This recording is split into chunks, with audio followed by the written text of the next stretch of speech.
मधील एका नामांकित आयटी कंपनीत समोर आलेल्या धर्मांतरण आणि महिला कर्मचाऱ्यांच्या लैंगिक शोषण प्रकरणानं आता गंभीर वळण घेतलंय। या प्रकरणाची व्याप्ती आणि त्यातील संभाव्य देशविघातक धागेदोरे पाहता याचा तपास आता एटीएसनं आपल्या हाती घेतलाय। शनिवारी एटीएसने या प्रकरणातील दोन्ही मुख्य संशयित आरोपी शफी शेख आणि रजा मेमन यांचा ताबा घेतलाय। या प्रकरणाच्या तपासासाठी नाशिक पोलिसांनी यापूर्वी विशेष तपास पथकाची म्हणजेच एसआयटीची नियुक्ती केली होती।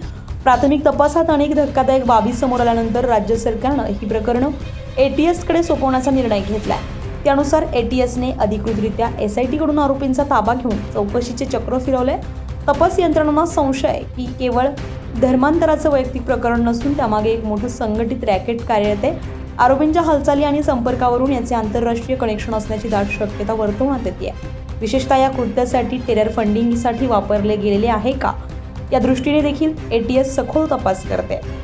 आयटी कंपनीत कामाला असलेल्या महिला कर्मचाऱ्यांवर दबाव टाकून त्यांचे धर्मांतर करणे आणि नकार दिल्यास त्यांचे लैंगिक शोषण करणे अशा स्वरूपाचे गंभीर आरोप सदर संशयित आरोपींवर आहे। या प्रकरणातील पीडितांची संख्या मोठी असण्याची शक्यता असून आरोपींच्या चौकशीतून अनेक बड्या नावांचा आणि मोठ्या कटाचा पर्दाफाश होण्याची शक्यता आहे। या घटनेमुळे नाशिकच्या औद्योगिक आणि सामाजिक क्षेत्रात मोठी खळबळ उडाली आहे।